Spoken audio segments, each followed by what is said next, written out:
là, je vous remets le micro. Donc, le traitement. Donc, on a vu que pour les TENIC, c'est le traitement par voie générale en gardant en tête que la griseolfulvine est le traitement de premier choix. On associera automatiquement un traitement par voie générale à travers des shampoings antifongiques, à travers des crèmes antifongiques.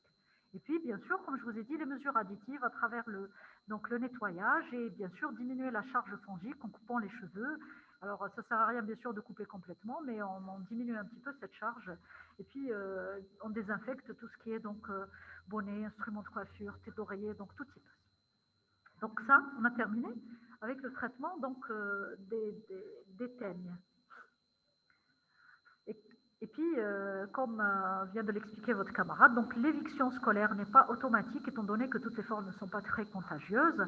Donc, on va faire, donc ça c'est l'appréciation, donc pour la forme très contagieuse, à savoir là, celle qui est responsable de l'épidémie là. Ah ouais, le rubrum c'est le plus fréquent. Laquelle? Laquelle? Oui, c'est cela. Donc là, pour la trichophytique, on pourrait faire quand même une petite éviction les premiers temps, étant donné qu'elle est responsable, qu'elle est très contagieuse. Alors, concernant le traitement de l'onychomycose, alors, le traitement de l'onychomycose, il a un double volet. Alors, volet de traitement médicamenteux et, on va dire, mécanique ou chimique. Alors, avant, ce qu'on faisait, mais c'est pas bon, donc on demandait carrément une exérèse de l'angle, ce qui n'est pas très recommandé. Alors, faites très attention. Alors, pour les angles incarnés, avant, on enlevait. Alors, les angles incarnés, vous connaissez, c'est les angles qui naissent un petit peu de travers. Donc, avant, on enlevait les angles. Mais malheureusement, même en enlevant l'angle, celui-ci va de nouveau repousser de travers. Donc, on essaie de faire des traitements conservateurs. Donc, gardez à l'esprit que tant que c'est possible, proposez plutôt des traitements conservateurs. C'est le même état d'esprit pour le traitement de l'onychomycose. Donc, on va faire une avulsion dite chimique et non pas mécanique. Ce n'est pas la peine d'aller enlever l'ongle. On va donner un traitement qui va réduire l'angle.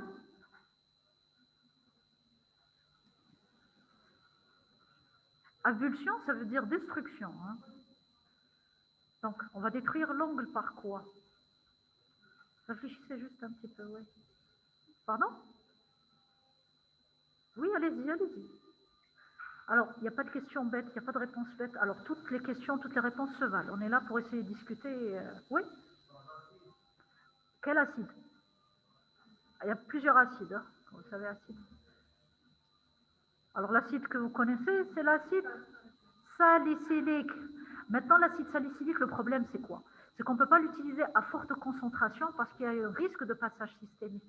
Donc, on va préférer plutôt l'utilisation de l'urée. Alors, l'urée et l'acide salicylique sont des traitements kératolytiques. C'est eux qui vont venir, ils sont destructeurs pratiquement à forte concentration. Ils viennent détruire, donc amincir l'angle pour permettre donc au traitement local de mieux pénétrer l'angle afin de raccourcir donc la durée du traitement. Alors, on va associer bien sûr ce qu'on appelle les solutions filmogènes. Alors, c'est des traitements locaux sous forme de vernis. Donc, c'est des antifongiques. Vous avez l'amorolfine et le cyclopyrox. Alors, en association, bien sûr, à un traitement systémique. Alors, pour l'angle, alors ça ne sert à rien de donner un traitement local. Le seul cas de figure où on donne qu'un traitement local, c'est lorsqu'il y a une contre-indication au traitement par voie générale. Donc, toujours associer traitement local au traitement par voie générale, qui doit être, alors, de plusieurs mois. Alors, 3 mois selon la localisation, ça peut aller même voir jusqu'à 9 mois, voire à une année. Donc, 3 semaines, enfin, de façon plutôt de 6 semaines à 3 mois pour les mains, et de 3 mois à 6 mois pour les pieds, mais souvent, on va au-delà jusqu'à 9 mois, voire plus même. Maintenant, on peut commencer par un traitement par voie générale, associé traitement par voie locale, et puis on arrête la voie générale et on continue le traitement par voie. Mais vaut mieux ne pas avoir d'onychomycose. Sincèrement, c'est assez embêtant. Il suffit que le traitement qu'il reste juste très peu de matériel fongique et l'onychomycose reprend. Donc, on a souvent des patients qui reviennent. Pourquoi? Parce qu'on a arrêté le traitement trop tôt. Oui. Pardon? Alors, vous savez, ces derniers temps, il y a un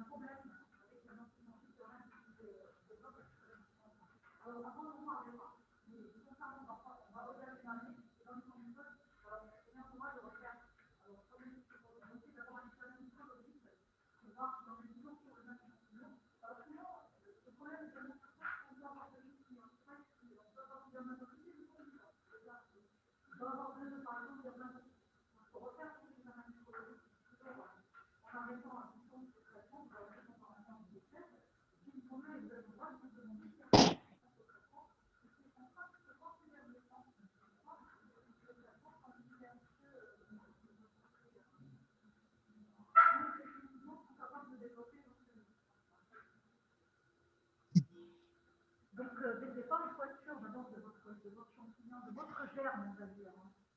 Même pour les antibiotiques, alors en matière d'antibiothérapie, bien sûr, on peut faire l'utilisation de ces spectres larges, mais dans l'idéal, c'est de faire ça qu'à chaque fois que vous pouvez faire un examen bactériologique micro-parasitaux, faites-le afin d'adapter votre traitement à l'affection. Et d'éviter ces résistances ou encore ces qui à la langue se font. Alors malheureusement, c'est très malheureux. Pourquoi? Parce qu'il y a des antibiotiques qu'on n'arrive plus à utiliser, comme l'oxacilline. Alors c'est pratiquement des antibiotiques qu'on a abandonnés, hein, tellement il y a de résistance à ces antibiotiques-là. Alors, revenons à nos moussons, à travers les candidoses. Alors, dans les candidoses, donc, le candida albicans étant le plus fréquent, mais vous avez les autres. Vous avez le glabrata, le tropicalis, le crusoé, donc vous avez d'autres candidats. Alors, c'est des endosaprophytes, des muqueuses buccales, digestives, génitales. Et puis, c'est une infection opportuniste. Pourquoi? Parce que c'est un saprophyte qui va se transformer en pathogène. Alors, il passe d'abord par 3 stades. D'abord, vous avez, parce que ça c'est à l'examen, parce que vous là, on ne peut pas dire automatiquement, c'est pas parce qu'on a du candida qu'on a une infection. Donc, en faisant notre examen mycologique, notre confrère donc, de labo nous dira, alors soit on est en stade de blastospore en faible quantité, et là on est toujours au stade de saprophyte. Donc, ça veut dire on ne fait rien, on laisse tranquille. Juste, on sensibilise notre patient donc aux mesures, bien sûr, préventives. Vous avez le deuxième stade, qui est le stade... Alors, je ne sais pas, ça vient tout seul. Oui, c'est ça. C'est à cause du micro? Non, même pas. Vous avez le deuxième stade, merci. Alors, je me demande si c'est pas mieux que vous mettiez ici. Comme ça vous évite le va-et-vient. Voilà. Enfin, restez en place. Alors, sinon, la prochaine fois, je vous mets ça à côté. C'est mieux, comme ça vous évitera. Alors, le deuxième stade, qui est celui de la colonisation. Alors là, on va retrouver quelques colonies, plus de blastospores. Alors, on ne veut pas non plus donner un traitement antifongique, on va s'intéresser au terrain. Et sur le terrain, on va essayer d'équilibrer, c'est-à-dire si on a un diabète, on essaie d'équilibrer notre diabète. S'il y a des facteurs favorisant l'humidité, on va sensibiliser notre patient à ça. S'il y a un traitement immunosuppresseur, donc on va demander aux patients de faire un peu plus attention, donc afin d'éviter toute surinfection. Et puis enfin, vous avez le troisième stade qui est le stade parasitaire, où il y a là carrément, donc on va voir la forme pseudo-filamenteuse avec ces bourgeons-là, donc ces filaments qui sont capables donc d'adhérer et puis de coloniser donc les tissus. Et enfin, donc à ce stade-là, on est en droit, donc on est obligé de traiter à la fois l'infection fongique et bien sûr le terrain. Parce qu'à chaque fois, il y a toujours des perturbations du terrain qui auront donc chez notre patient, qui auront abouti donc à la transformation en forme pathogène. Quels sont ces facteurs favorisants? Alors, dans les facteurs favorisants, donc on va retrouver des facteurs extrinsèques et puis des facteurs intrinsèques. Donc, les facteurs favorisants cutanés, bien sûr, vous avez l'immunosuppression. L'immunosuppression, c'est principalement l'immunosuppression iatrogène, médicamenteuse. Donc, sachez que les antibiotiques donc, entraînent une altération de la flore, donc favorisant l'émergence de tous ces saprophytes-là. Alors, vous avez bien sûr tout ce qui est immunosuppresseur, donc chimiothérapie. Les ostroprogestatifs également perturbent l'équilibre de la flore. Et puis enfin, les dermocorticoïdes. Tous les facteurs locaux également favorisant la macération, le pH acide, donc toutes les modifications de pH. Vous avez l'humidité, les microtraumatismes. On va retrouver tout ça donc en facteurs favorisants. Et puis enfin, des facteurs liés à l'hôte, à travers le diabète, la grossesse, l'obésité. Donc tout ça, c'est des facteurs donc, favorisant donc, les candidoses.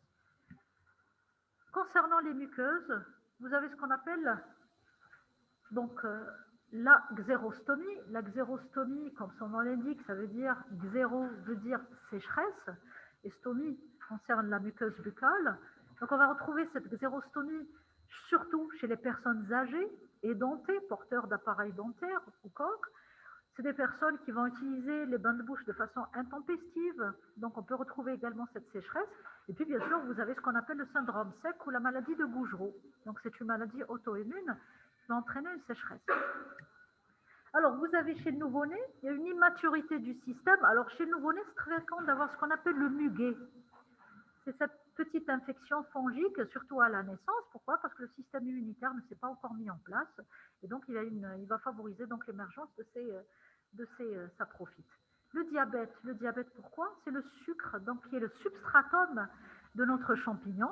Donc, tout diabète pourrait faire le lit, et bien sûr, comme une espèce d'immunodépression, donc favorise donc l'émergence de tout ce qui est infection à la fois fongique et bactérienne.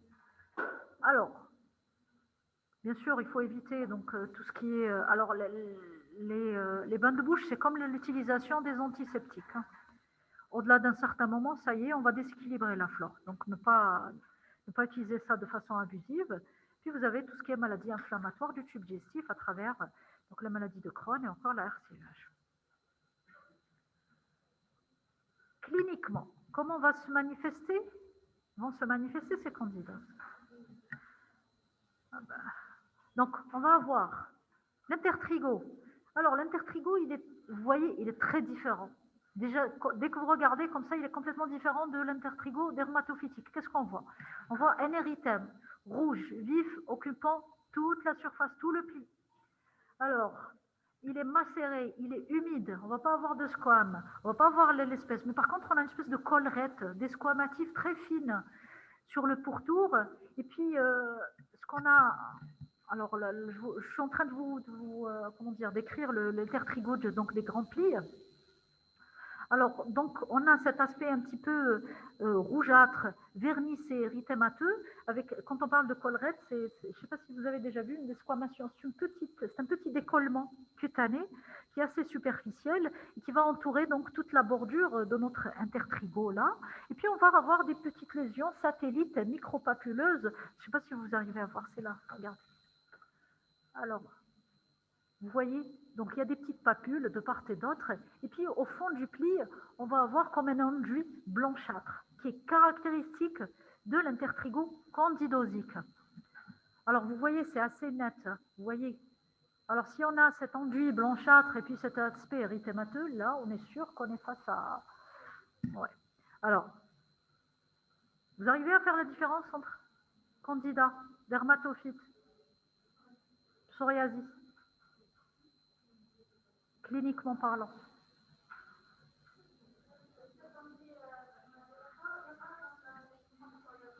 Oui, donc cliniquement parlant, il faut apprendre à faire la différence.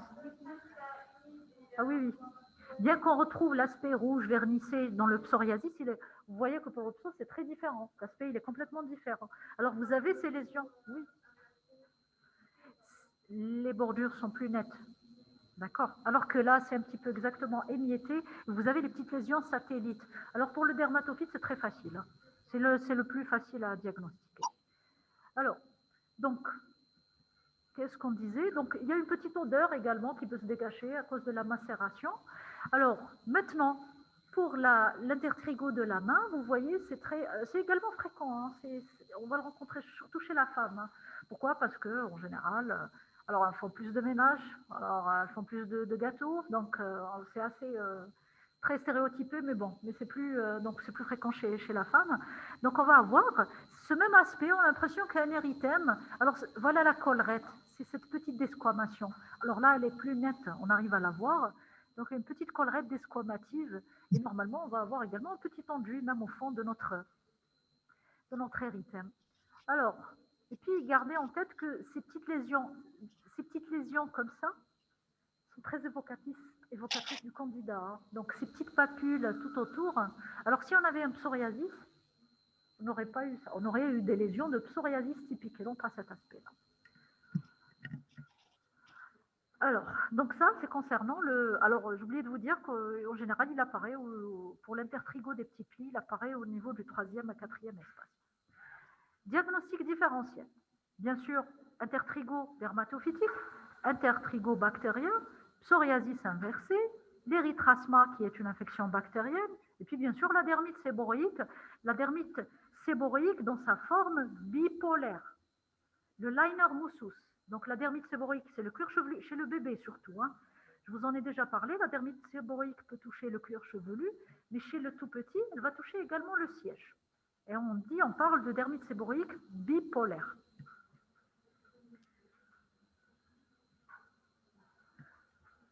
Concernant la teinte muqueuse. Alors, pour la teinte muqueuse, on peut avoir ce qu'on appelle le muguet. Alors, le muguet, c'est la teinte, donc c'est la stomatite, c'est la langue, donc c'est la teinte de la bouche.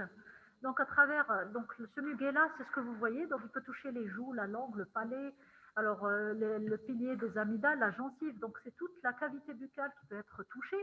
Il y a un aspect rouge. On va retrouver toujours cet aspect rouge vernissé, recouvert de cet enduit blanchâtre, caractéristique dit en lait caillé, comme le lait, alors, qui est donc le lait caillé, vous savez ce que c'est. Très bien. Donc il y a un aspect alors très caractéristique, donc comme vous le voyez là. Alors on peut faire un petit, donc on ramène un abaisse-langue, alors ça permet de faire la différence avec d'autres pathologies. On essaie un petit peu d'enlever donc cet enduit-là pour confirmer notre diagnostic. Et puis parfois sous la langue, on va trouver carrément une langue qui va être dite dépapillée, c'est-à-dire elle va perdre l'aspect en relief, donc des papilles vileuses.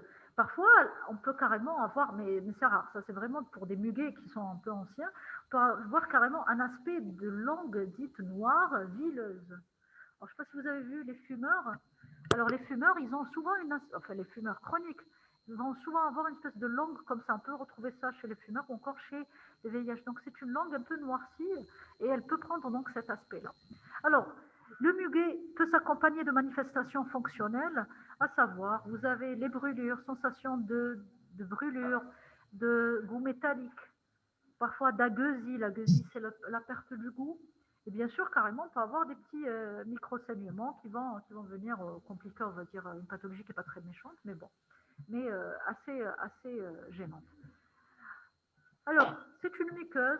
La bouche, c'est un petit peu le point de départ de notre muqueuse digestive. Donc, il y a une possibilité d'extension de proche en proche vers la muqueuse digestive. Alors, c'est pour ça que pour les traitements, alors si on est sûr qu'on n'a que du muguet, on va demander souvent des gargarisations aux patients de cracher. Maintenant, si on n'est pas sûr, on demande carrément aux patients d'avaler. Comme ça, s'il y a extension, il va y avoir traitement de toute la muqueuse digestive.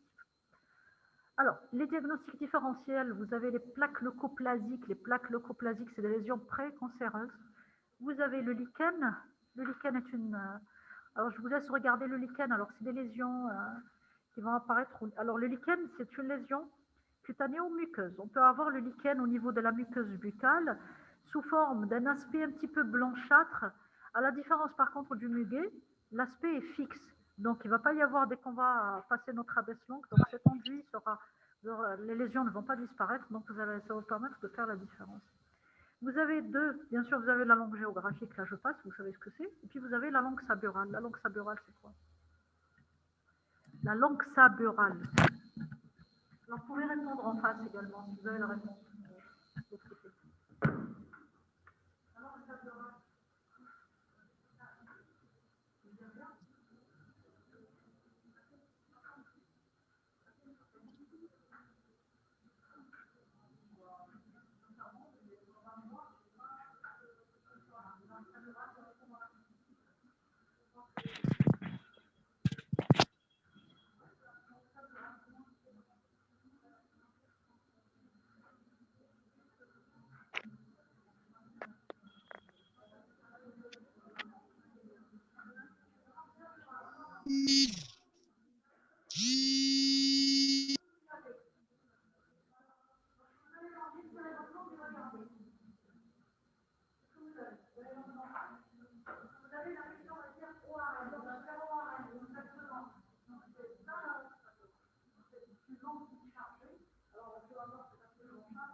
muguet.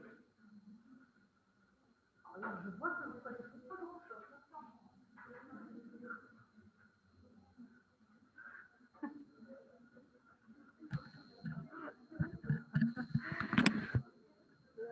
On va s'amuser le jour d'examen. Je déplore que vous ne puissiez pas faire de stage, sincèrement. Ça aurait été,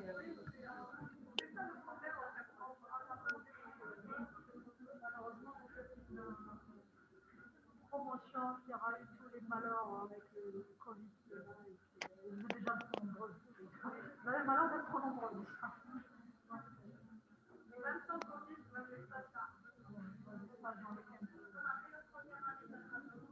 Ah, vous étiez là?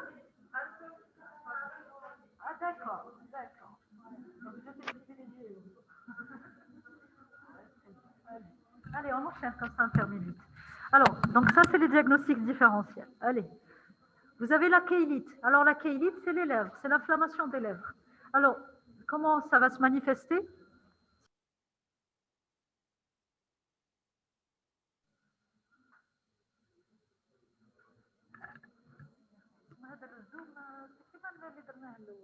Sur 40 minutes, c'est pas on n'a pas. Donc, chaque fois, il y a des temps de pause. Alors, la kéylite, on va essayer d'y aller vite. Donc, la kéylite, c'est l'érythème qui va toucher les lèvres. Donc, on peut avoir une desquamation, des fissurations qui, vous devinez, vont entraîner une douleur, donc des picotements, une inflammation. Il y a des diagnostics à évoquer devant toute inflammation des lèvres. Bien sûr, rechercher s'il n'y a pas un traitement médicamenteux, alors comme les isotrétinoïnes. Alors, l'isotrétinoïne entraîne une kéylite, hein, pratiquement automatiquement. Donc, on va chercher ce qui est kéylite allergique. Alors, quand on pense kéylite allergique, on pense rouge à lèvres, baume de Pérou. Alors, certains rouges à lèvres peuvent être allergisants et entraîner donc cette kéylite-là. On a ce qu'on appelle la kéylite actinique, qui est une réaction un petit peu allergique au soleil, ça existe. Vous avez d'autres maladies, vous avez les états pré-épithéléomateux, qui sont des états précancéreux, et puis vous avez le déficit, ce qu'on appelle l'acrodermatite entéropathique, qui est dû à un déficit en zinc. Alors, ça concernant donc les diagnostics différenciés. Vous avez également la perlèche. La perlèche, c'est schématiquement un intertrigo de la commissure labiale. Donc, on va avoir un aspect érythémateux, finement squameux, avec une petite parfois, on ne va pas dire collerette, mais elle n'est pas très, très visible, mais surtout on va retrouver un petit enduit blanchâtre au niveau du fond du pli. Alors, il y a une fissuration, ce qui est souvent douloureuse. Alors, ces lésions généralement apparaître chez les personnes âgées. Alors, elles peuvent gêner un petit peu l'alimentation, d'autant plus que souvent elles vont s'associer à d'autres atteintes, à savoir à une kéylite ou encore à un muguet. Alors, il faut rechercher bien sûr ces localisations-là afin de traiter toute l'infection fongique. Vous avez les candidoses anogénitales. Alors, l'expression clinique, elle est différente qu'il s'agisse d'une femme ou d'un homme. Chez la femme, on va retrouver cette muqueuse rouge. Alors, le caractère très, très prurigineux des lésions. Alors, on peut retrouver également cet enduit blanchâtre. On peut retrouver donc des lésions un petit peu sur le versant cutané. Et puis, vous avez les leucorrhées, donc blanchâtres, caillebottées, caractéristiques des infections fongiques. Et les lésions sont très, très prurigineuses. Donc, ça doit vous faire évoquer l'origine candidosique. Par contre, chez l'homme, les lésions souvent évoluent un petit peu à bas bruit. Les lésions peuvent être plus sèches. Alors, donc, on peut retrouver soit des lésions sèches érythématosquameuses ou carrément un érythème sointant un petit peu ressemblant à l'aspect classique avec érosion, vésicule. Donc, les lésions siègent sur le sillon ballonno-prépucial, mais peuvent s'étendre avec risque de phimosis si elles s'étendent au niveau de la région du prépuce. Alors, le prurite est très bien un élément à rechercher. Donc, souvent, les lésions candidosiques, ce qu'on devrait retenir, c'est que c'est des lésions prurigineuses également. Alors, les diagnostics différentiels, ça va être... Alors, vous voyez que l'aspect, c'est plus rouge, parfois de la vésiculation, érosion. Donc, à quoi on pense? On pense à l'herpès. Et puis, on pense à la dermite de contact. La dermite de contact, c'est l'équivalent d'un eczéma de contact. Il ne faut pas méconnaître ça. Alors, c'est très fréquent. Pourquoi? Parce que ça peut être secondaire donc, à l'utilisation, par exemple, de soins d'hygiène intime qui peuvent favoriser donc, ces eczémas de contact. Et puis le stress, parfois aussi, il y a une forme de prurite. Alors, c'est aussi fréquent, sincèrement, c'est pas, on voit ça en consultation. Alors, le stress peut entraîner également un prurite localisé qui peut être au niveau de la région génitale. Donc, essayez de traiter, demandez, voir s'il n'y a pas un terrain favorisant cela. Alors, les autres manifestations des candidoses, vous avez bien sûr l'onyxis périonyxis, c'est l'atteinte donc de l'angle. Comme je vous ai dit, donc l'atteinte due au candida va entraîner non seulement une atteinte de l'angle, mais une atteinte également du pourtour ingual qu'on appelle le périonyxis. Et ces lésions candidosiques, comme je vous disais, seront plus fréquentes au niveau des mains. Très bien. Vous avez d'autres maladies. Alors, la folliculite candidosique, alors on peut l'avoir sur les terrains immunodéprimés, mais également, elle semblerait plus fréquente chez les personnes consommant de l'héroïne. Puis enfin, vous avez une maladie génétique due à un déficit immunitaire face donc, au candida qu'on appelle la candidose cutanéo-muqueuse chronique, qui est une maladie chronique malheureusement et qui nécessite un traitement au long cours avec risque de candidose non seulement superficielle, mais de candidose profonde, voire même de constitution d'abcès probants au niveau des organes nobles avec risque de rupture et malheureusement de morbidité importante. Alors, concernant le traitement, donc on va privilégier chez l'immunocompétent les traitements donc par voie locale, à savoir la nystatine. Vous avez l'amphotericine B, vous voyez que ce n'est pas les mêmes traitements. Tout à l'heure, on a utilisé les azolés. Donc, c'est les imidazolés, triazolés. Mais là, c'est d'autres médicaments qui vont être actifs sur le candida. Vous avez la nystatine, l'amphotericine B, le miconazole. Maintenant, dans certaines situations, on peut être amené à prescrire un traitement général en association. Et en matière de traitement général, le traitement de choix, ça va être le fluconazole. Maintenant, quelles sont les modalités thérapeutiques? Alors, lorsque vous, bien sûr, vous suspectez, donc, lorsqu'il y a récidive, lorsque l'atteinte touche, elle est étendue, touche par exemple le vagin, la vulve, on peut utiliser bien sûr traitement local, mais on est obligé d'associer un traitement par voie générale. C'est le cas également pour lorsqu'on suspecte la présence d'un foyer digestif. Alors parfois, c'est l'extension à partir d'un foyer digestif vers la région génitale, hein, donc n'oubliez pas. Donc, et puis, on va rechercher la présence d'un dispositif intra-utérin à base de progestérone qui pourrait favoriser bien sûr cela ou entretenir ces candidoses-là. Alors, sachez que les candidoses sont un motif de consultation fréquent, notamment chez la femme. Et la femme fait des candidoses en général à répétition. Donc, cherchez tout ce qui est facteur favorisant. Alors, en matière de traitement, on va donner donc des laits, des crèmes, des ovules, donc à base d'imidazolé. Et puis, on peut associer la prise orale unique du fluconazole. Alors, on peut donner soit de 150 à 300 mg. Le fluconazole, maintenant, si on part sur un traitement, on peut donner un traitement de plusieurs semaines. N'oubliez pas que le fluconazole ne devra être pris qu'une fois par semaine. Ce n'est pas un traitement journalier, mais c'est un traitement hebdomadaire. Alors, maintenant, si on a une candidose génitale récidivante, donc plus de 4 épisodes confirmés à l'examen mycologique, donc on va donner du fluconazole de façon discontinue. Alors, on peut donner 150, alors 300 mg alors jour pendant 3 jours consécutifs, et puis on passe donc au traitement séquentiel, donc hebdomadaire, à raison de 150 mg semaine pendant 6 mois. Pour les candidoses des plis, donc on va donner des crèmes, alors à base de cyclopéroxylamine. Alors pour les alumines, les alilamines, alors ils ont moins d'effet, c'est la famille un petit peu de la terbinafine. Et puis bien sûr, il faut lutter contre les facteurs favorisants qu'on a vu ensemble.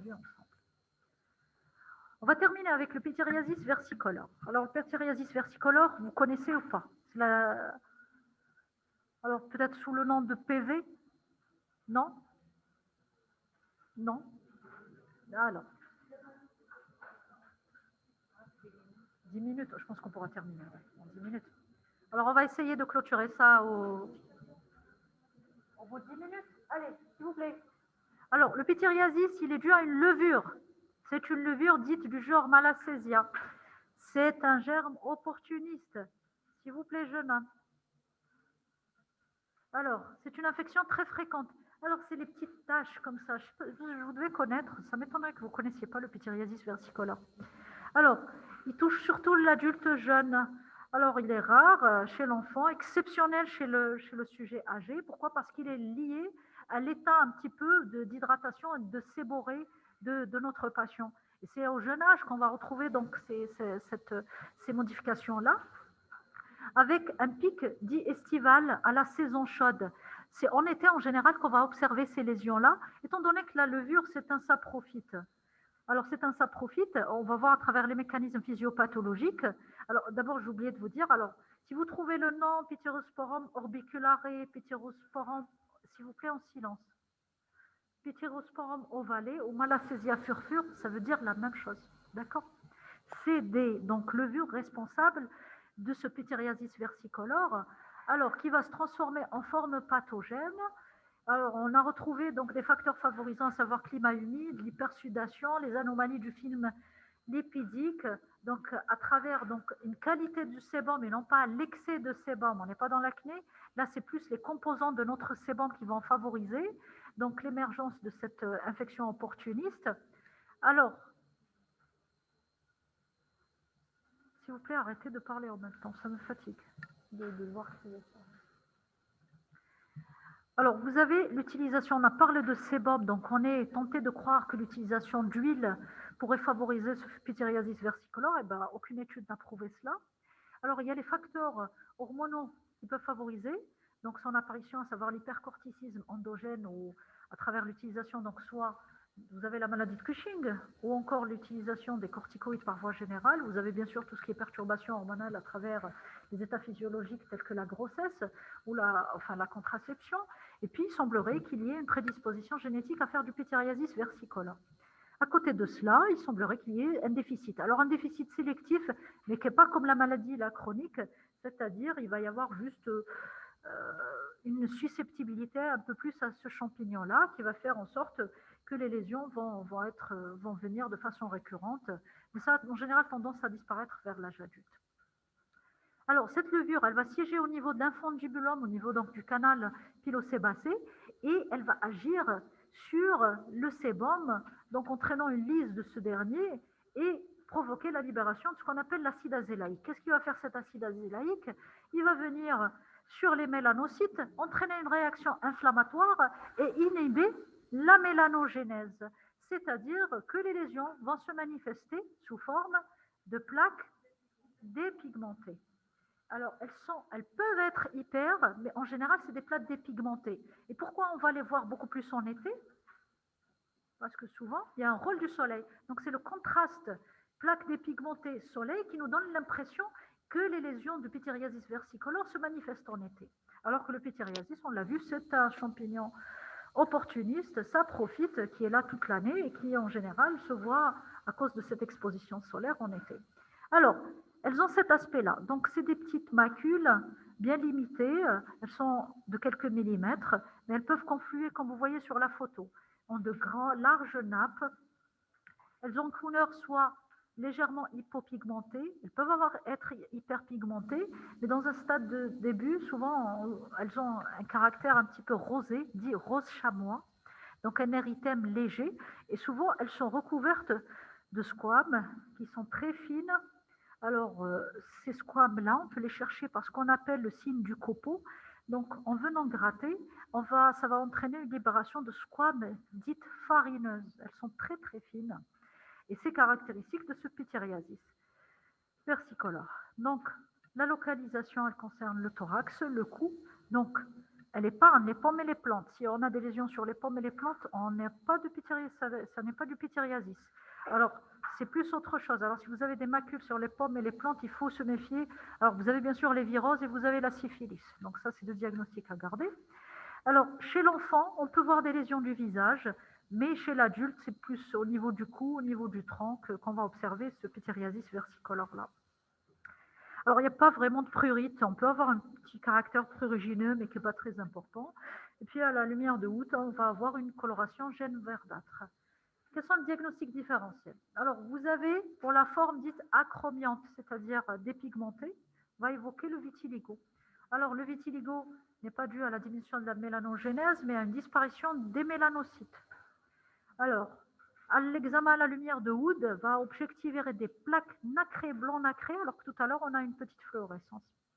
Vous avez les hypomélanoses acquises, et en matière d'hypomélanose acquise, on peut avoir des hypomélanoses post-inflammatoires, comme on peut avoir des hypomélanoses secondaires à l'utilisation des dermocorticoïdes. Vous avez ce qu'on appelle les dartres acromiantes ou les eczématides. Alors, les eczématides, c'est des macules qui peuvent accompagner un terrain atopique. Et je ne sais pas si vous avez déjà vu ça chez l'enfant, c'est des petites macules comme ça dépigmentées, à peine visibles sur le visage. Pour avoir l'impression qu'il y a une différence de teinte, de coloration, sans pour autant que les macules soient bien nettes. Alors, vous avez le pityriasis rosé de Gibert, et puis vous avez enfin l'érythrasma, on en a déjà parlé. Alors, l'érythrasma, par contre, à la lumière de Wood, donne une coloration, une fluorescence dite rouge corail, qui est très typique, caractéristique de cette infection-là. Enfin, vous avez les pigmentations d'origine mélanique. Alors, vous avez le cloasma, qui est le masque de grossesse, et puis enfin les éphélites, qui sont les taches de rousseur. Alors, concernant le traitement, donc, on va faire un traitement minute à base de kétoconazole gel, donc à appliquer, à laisser pendant 15 minutes. Donc, on lave, on rince, on peut rappliquer 2 semaines après. Vous avez d'autres traitements qu'on pourra utiliser, les imidazolés, la cyclopyroxylamine, vous avez la terbinafine en crème. Donc ça, c'est des traitements quotidiens pendant 2 à 3 semaines. Et puis, on peut associer un traitement par voie générale si les lésions sont trop étendues ou résistantes par fluconazole à raison de 150 à 300 mg semaine. Et puis, étant donné le caractère opportuniste et le germe, le pathogène, il est toujours là. Donc, on va faire un traitement préventif séquentiel avant l'été afin d'éviter donc la constitution des lésions. Alors là, vous avez un récapitulatif de tous les traitements et de toutes les pathologies. Est-ce que vous avez des questions?